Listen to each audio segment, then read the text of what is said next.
Go. Good morning, and thank you for joining us. Thank you for being here as part of our podcast together. As always, it's me and Mr. Michael Ray down in Somerset. How is everything in Somerset this morning, Mr. Ray? Everything seems to be good. It's a little early to tell yet. You've drugged me up at a ridiculous hour, but yet I'm just for the people. I'm here for the people, man. I see you have a co-host in your lap as well. So. Yeah. If he has any thoughts on Abraham and Lot, I'll be sure to add them. He's furious right now because I won't let him outside. So this morning we've been continuing on here in our study. We kind of transitioned through a few different things, and we're still in our section where we want to look at characters throughout the Bible and their business successes and failures and what lessons we can learn from that. I'll give our standard disclosure here. We understand that the spiritual lessons that we oftentimes focus on with these people are the most important. Make no mistake about that. What we're trying to do is take the extra business lesson here. So what are some extra things that we can learn on top of the spiritual lessons that can just make us better in business? There are, as we've already discovered through the first couple of these classes, there are several very successful people in Scripture. And if we kind of do what they do, I think we can be successful as well. There's a reason why certain business practices and principles work. And I think if we'll focus on that, then we can be better than we were before. So we looked at Joseph, right? And we looked at kind of the period of his life, and we broke that up into a couple of different lessons. We looked at Boaz and what lessons we can learn from Boaz, who still to this day gets not enough play. He's a good dude, and we should talk more about Boaz. But then we went to Isaac and talked about the wells and the way that's set up. And today, as Michael alluded to, we're going to talk about Abraham and Lot and how, sometimes business deals go bad or start to go bad. And what are some lessons that we can learn from their breakup, if you will, as they split ways. So we're talking about Genesis chapter 13, if you're following along. So Michael, as you normally do with our recaps, can you bring us up to speed of how we get to Genesis chapter 13? There's not a ton to recap here because we're just 13 chapters in, but normally I give you half the book of the Bible to recap. So how do we get to 13? Well, I would say, just as a blanket statement, much like the story of Jacob and Laban, the overarching principle here is don't work with family. And I think that they should probably just, as somebody in a family business, I can make that joke. But we kind of do see that additional layer of tension in the fray here because we are dealing with family. So the story of Abraham and Lot, Abraham doesn't come on the scene until chapter 12 of the book of Genesis. God calls, it's that very famous story. God calls him from his country. Hebrews chapter 11 indicates that he was being called to a land that he didn't know. He didn't know where he was going. But we know that his nephew is along with him as he comes from the land of Ur, kind of works his way up to the land of Canaan in chapter 12. We know there's a diversion as he goes down to Egypt because of famine at the end of chapter 12. And perhaps because of some of the interactions, which were not great, if we spend some time on that story, some of the mistakes, but ultimately, as Abram and Sarai leave Egypt with Lot, they leave with a lot of possessions.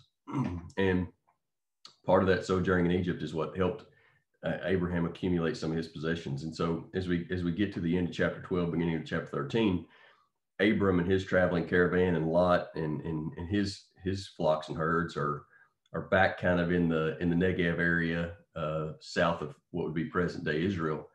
And there's some conflict that arises in the beginning of chapter 13. And it says in verse 2 that Abram was very rich in livestock, silver, and gold. And we also know that verse 6, Lot also had flocks and herds and tents. And so both these guys have some possessions at this point. I think it's probably important to put that in context is, when we talk about Abraham being rich, that is very much, everybody's only rich against the context of the perspective of everybody else around them, right? Mm-hmm. Abraham was so rich that he could put everything he owned on donkeys. And again, that doesn't mean that he was not successful and prosperous in relation to the people around him. It just means we better put that in context. Abraham was rich and never had a house with a foundation. That's pretty humbling. But I think that, yeah, just in context. Yeah, he was a very wealthy nomad. Right? Yes, correct. But he was also, I mean, when we look at this, and I want to be careful here not to also downplay Abraham's wealth, because Abraham is, the way it's described, again, in context, right? In the context of the time that they're living in, Abraham is like close to rich, right? I mean, he's got a ton of wealth. I also just find it just a very quick sidebar, and I don't want to get too far off on this, but like, is Egypt where you go to get money? Because it seems like we keep getting this story over and over again. Like, Abraham goes down during the famine and gets paid. Joseph goes down and get paid. They keep going back to Egypt and getting paid and then bringing all of that back out. I mean, even in the Exodus, they went and plundered the people of Egypt before they left town. So that just fascinates me that that part of the story keeps coming up. But with that wealth, and here's the other thing that I think we've got to be careful with. Philippians chapter 4, Paul makes it very clear that contentment and our stability and purpose is a learned trait. Everybody knows Philippians 4:13, right? I can do all things through Christ who strengthens me. And that's one of the most out of context taken verses, and that's one of my pet peeves. If you'll read the verses prior to that, Paul said, I learned to live in excess and I learned to live without. And I think a lot of times we focus on you got to learn and be better in hard times. Success is just as difficult. If you're successful, if you're wealthy, there's a lot of temptations, there's a lot of problems, there's a lot of trials. And I'm going to tell you, there's a lot of cost to that as well. And so Abraham, while was very wealthy, as Michael said, he's a wealthy nomad. I mean, he doesn't ever really set up roots. He's just wandering and going. And now, again, because of his faithfulness, he definitely flourishes not only throughout his life, but his family, and we know the Abrahamic promises. But it's not all. I think sometimes we get this idea, if I just had more money, or if I was just rich, or if I was just wealthy, that all my problems would go away. And that's just not realistic from anybody we can put in front of you. Yeah. So again, in comparison to those around him, Abraham was wealthy, but we shouldn't forget that God was explicit to him and to Isaac that they were going to be sojourners. They would not have a permanent possession. That possession would come generations later. And so I think that's just kind of important to note. But in this kind of nomadic pastoral lifestyle and enterprise that Abraham is in, and again, he's got significant possessions, which in that day would constitute mostly livestock. And we get to this point in verse 6 that the land could not support both Abram and Lot. And that's an interesting statement. The land could not support them. The livestock, I'm sure, were constantly looking for green pasture, looking for water. And, it was becoming a source of conflict about whose livestock was going to get the best field, essentially. And so it says, verse 7, there was strife between the shepherds, Abraham's livestock and Lot's livestock. And so the frontline managers couldn't get along. And a quick side note here, back to our conversation with Isaac and the wells. They're not in Kansas. They're not in Iowa. They're in a desert. Like I think sometimes we struggle with the picture of this.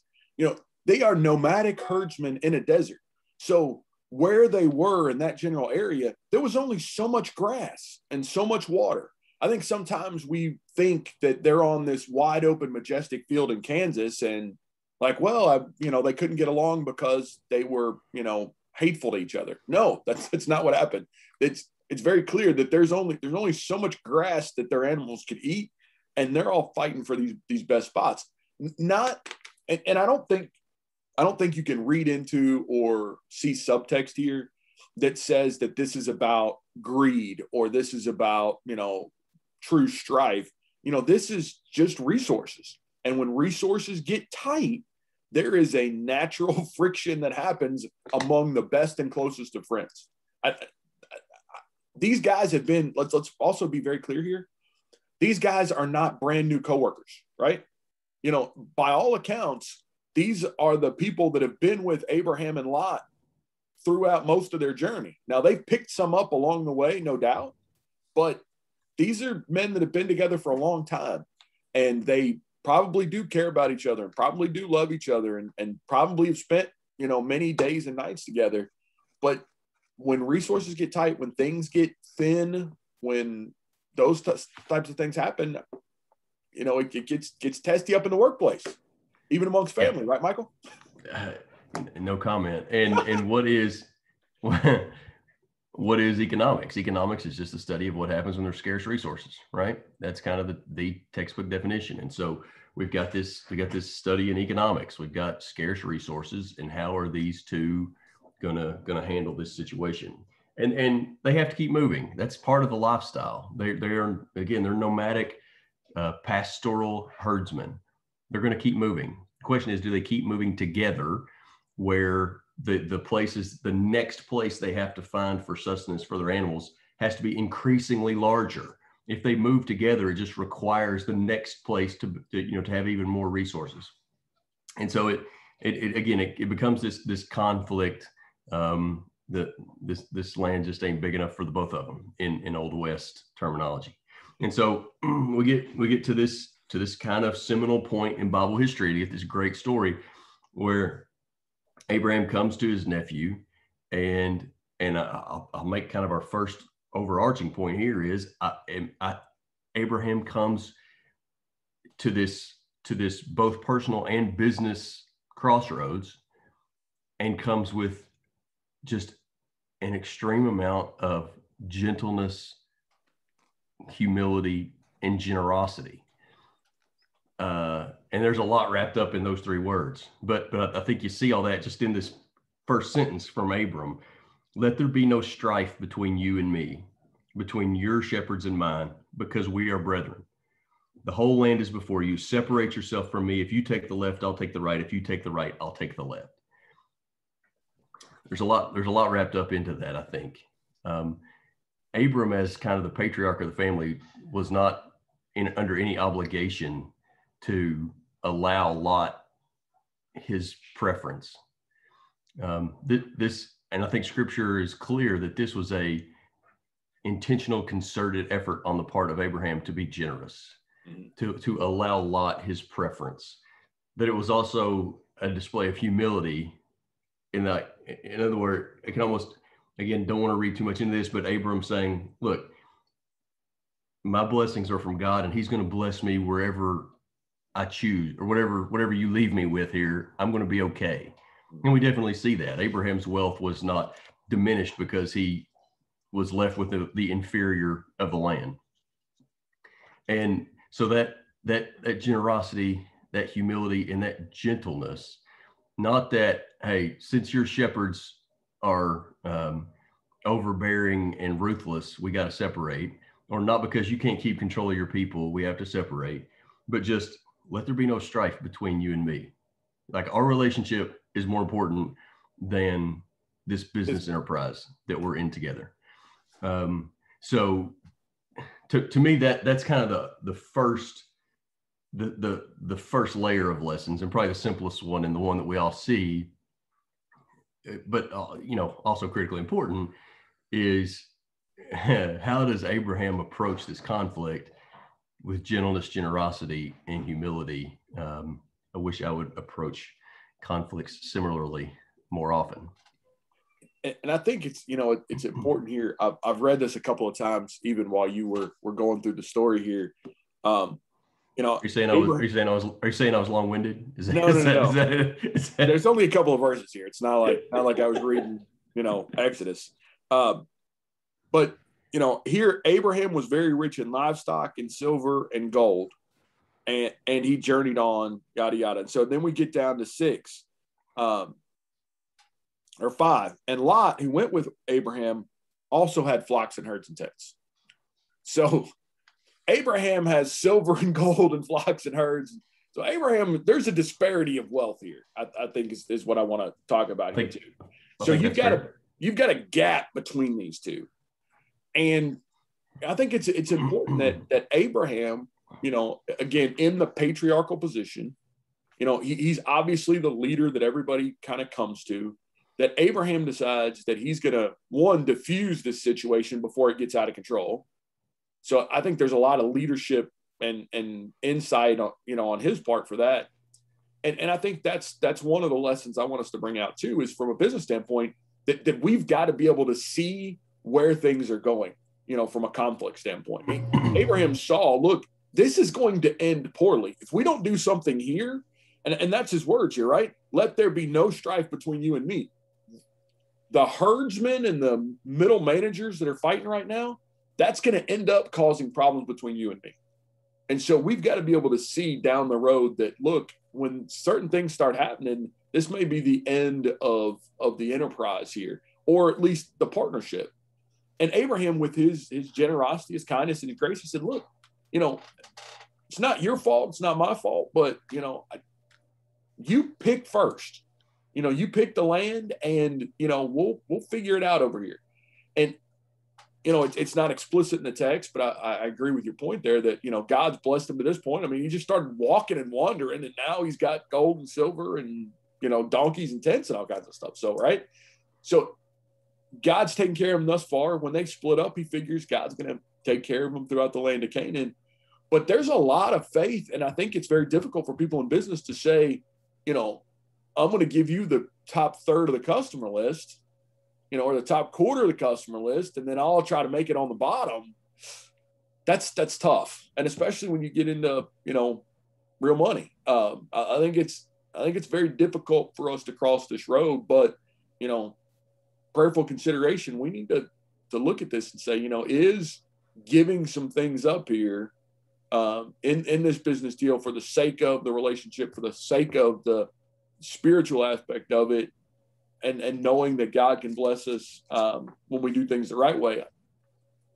I think that warrants some attention when we get to these points. Yeah, and no question. This decision that, for the good of our relationship and for the good of our enterprise and for the good of our relationship with one another and with God, we need to separate is, that's a very thoughtful choice. And I think it's very relevant even today, that, sometimes people with really great relationships and even brethren understand that they're better off in separate fields, so to speak. So I know, and the quote has always stuck with me. I know of a business person who started in a business with his father, and ultimately his father came to him and says, hey, when there's two big bulls in the field, they end up doing a lot of headbutting and not much mating. And we got to increase our herds here. We got to be in separate fields. And that was a conscious decision on the part of that family that they were going to be better off doing their own thing. And it was going to be better for their relationship. It was going to be better for them economically, and it was going to be better for their, ultimately their relationship with God also. And that has stuck with me, that some personalities aren't compatible. Some businesses, either don't require or are going to do better with certain types of management, certain types of leaders.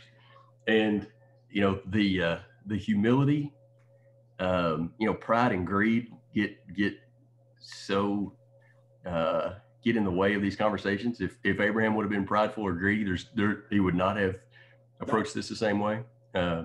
But because he was generous and humble, he was okay to say,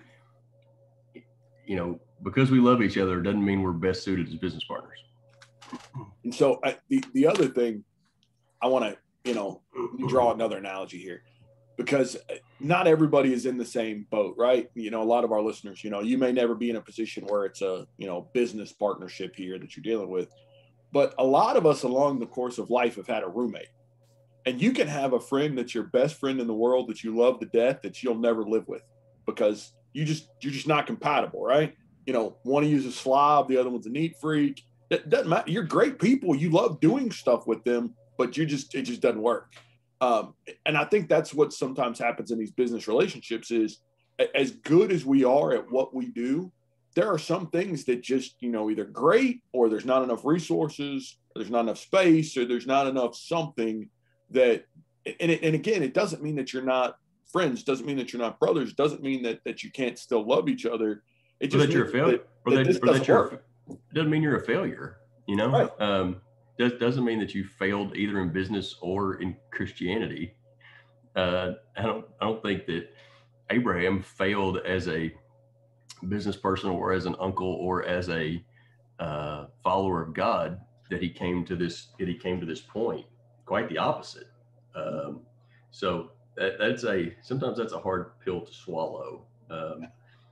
And I think most of us as Christians want to, you know, we want to jam the square peg into the round hole because, you know, we're both Christians. So, you know, whether that's going to college and, hey, we're both Christians, so we should be able to be roommates. No, that doesn't mean I can love you, but we ain't living together because you're a terrible, you know, slob or whatever, or you don't do dishes or, right. There's a myriad of things that, again, doesn't necessarily make you a bad person. You could just have, you know, quirks, things just don't work out. To me, the you know, the whole moral of this story, if you will, or the insight that we've got to get out of here is to be thoughtful enough to not let it get bad. Let's not wait until we're both on the floor trying to choke each other out. Let's have some insight to say, look, I can see where this is going. You know, if we continue down this path, there's going to be strife between us. And Abraham's like, I'm cutting that off before it happens. You know, I can see where this is going to go. Let's cut this off. Let's move. Let's, you know, divest. Let's choose different resources. And let's be happy and continue to be supportive of one another. Yeah. And then I think that last point you made is important, is this was not a divorce of the relationship. Far from it.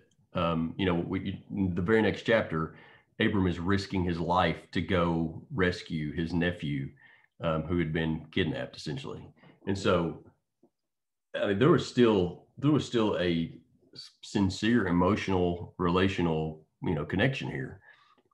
This was a rational, logical business decision. Mm-hmm. And did it have some implications on family relationships? I'm sure it did, but ultimately it was made in order to maintain the relationship. Yes. Both the spiritual and the relationship, that a hard decision was made to maintain those relationships. Man, if you ever had to fire a brother, or you've ever had to part ways with a brother, or separate a business venture with a brother, those are hard conversations. Mm-hmm. But, you know, prayerful consideration, is it part of maintaining both relationships with God and the relationship with one another? Abraham had a hard decision to make, and he made it in a very godly way. So that's the Abraham part of the story. I think there's also I'm sorry, I didn't mean to cut you off if you had another point there. No, I was just going to kind of recap real quick. So, you know, okay, let's summarize our points because we've kind of bounced back and forth between a few of them. So one, generosity. We've got to have a heart and a nature of generosity in order for these types of things to work in conflict resolution. Two is humility. Abraham didn't have to be the guy, right, that's making the decisions, that's making all the calls. You know, he was able to kind of, even though he was the larger of the two partners, right? Abraham would have been the senior partner and Lot's the junior partner, I think, by wealth and a lot of other things. And then where we've been sitting for most of this is that life decisions based on economic criteria can have huge spiritual and relational costs. You know, this isn't an economic decision that they're making here, that they're understanding the spiritual implications. And I think that's important, that when we're making these life decisions, that it's there. So that kind of brings us, to a head as we start to wrap up. So I just wanted to squeeze us back in.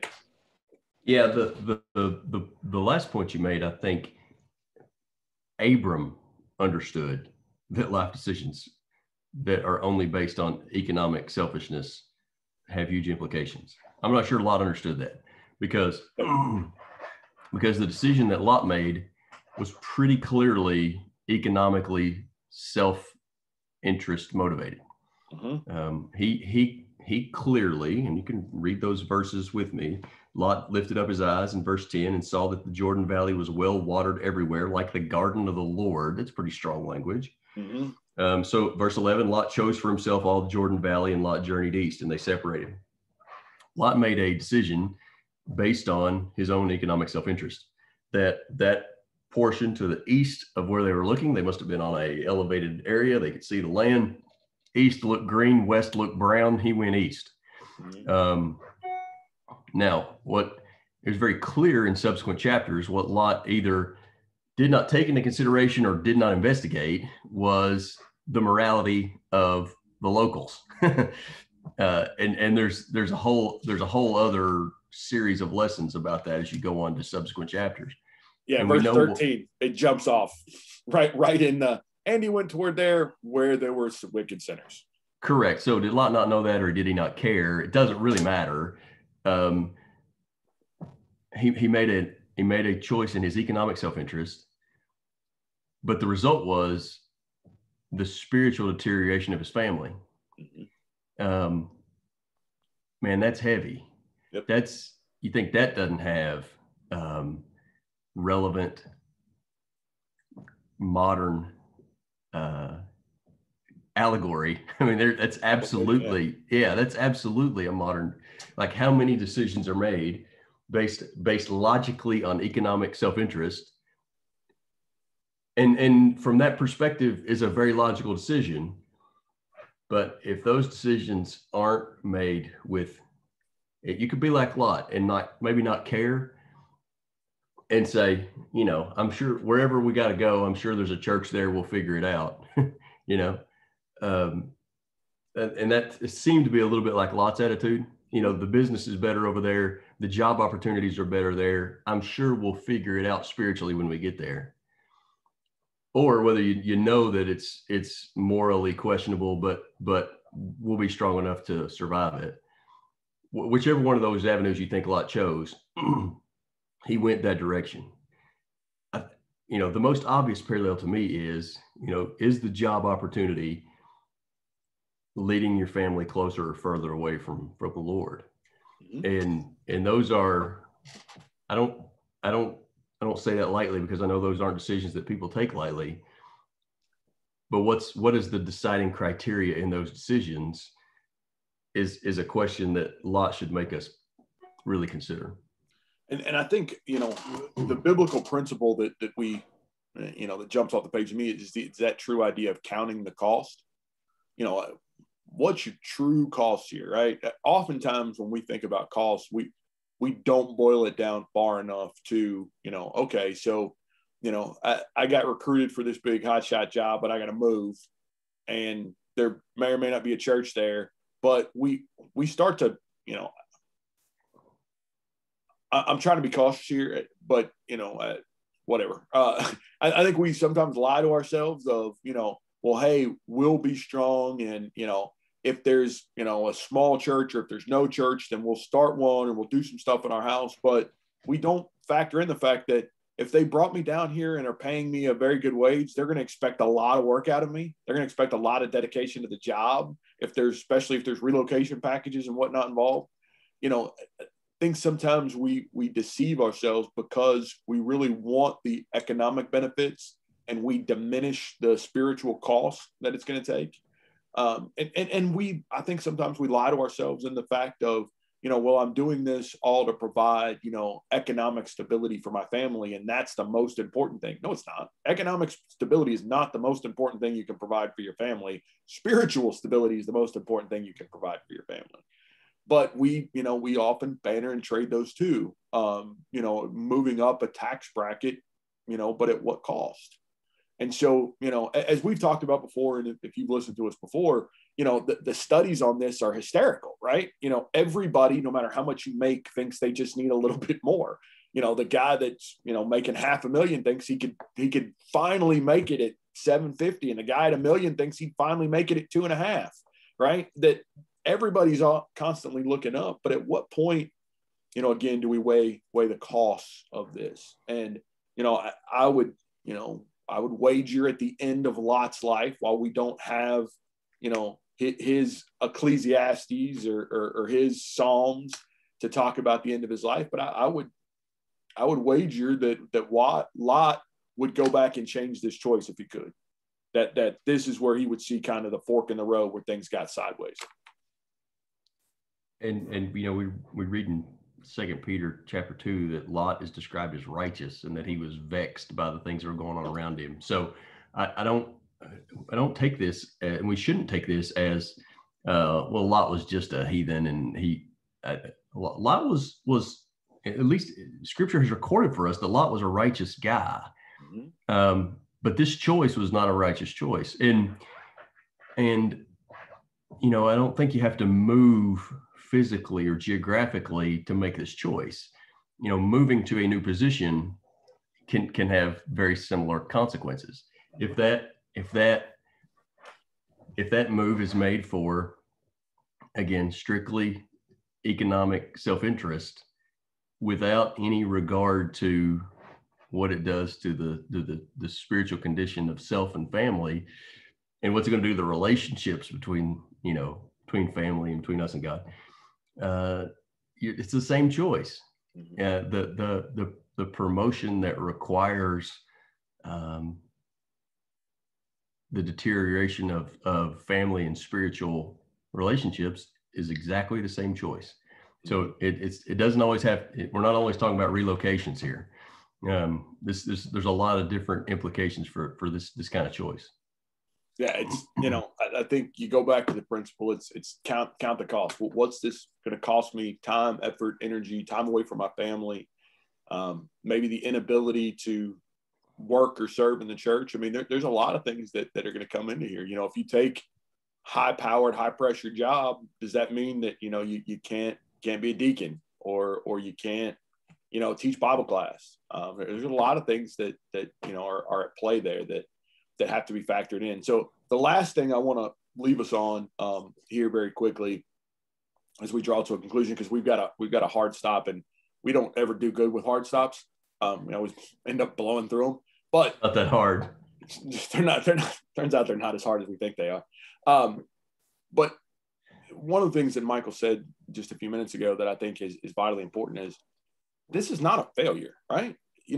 We can love each other. We can care about each other. We can be supportive of one another and decide that sometimes this is just not a good fit, right? I think, and again, whether you're talking about the business venture breaking up or whether you're talking about, maybe turning down a promotion or taking a demotion or, doing something to say, look, that's not failure, right? It's just understanding where a situation is going. To me, that's wisdom of saying, look, this is a path I can't stay on.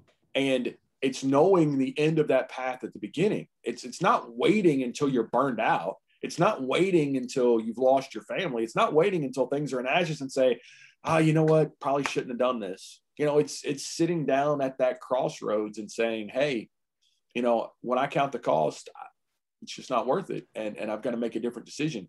Too many times we, as a society, as a culture, we label that as failure. He couldn't handle the opportunity, as if that's a bad thing.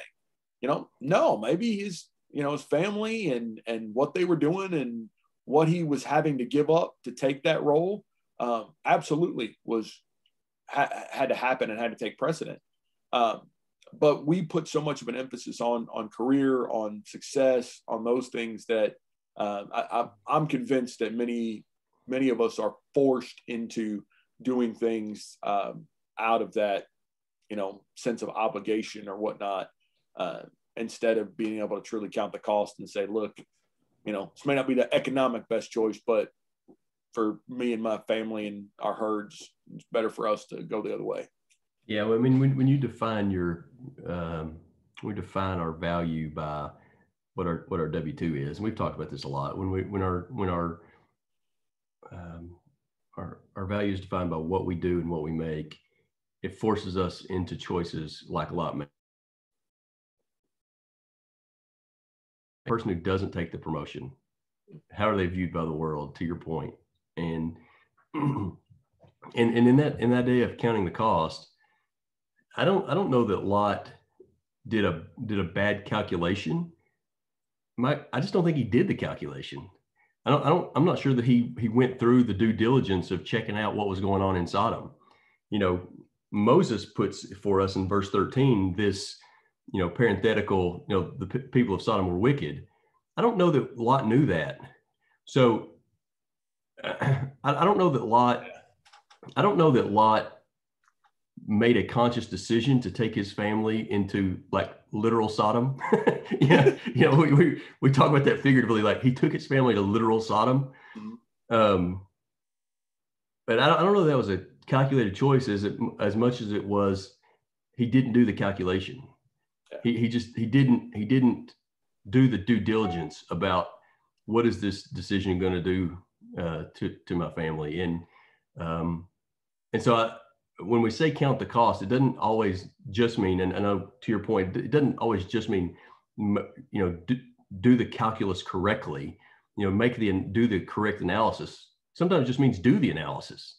Yeah. Lot stood up there and saw the valleys and made his choice, didn't really do the thoughtful due diligence about that. And again, when you make that quick decision based only on economic self-interest, without doing the thorough, holistic due diligence about what's this do to our relationships, that's a sign of problems.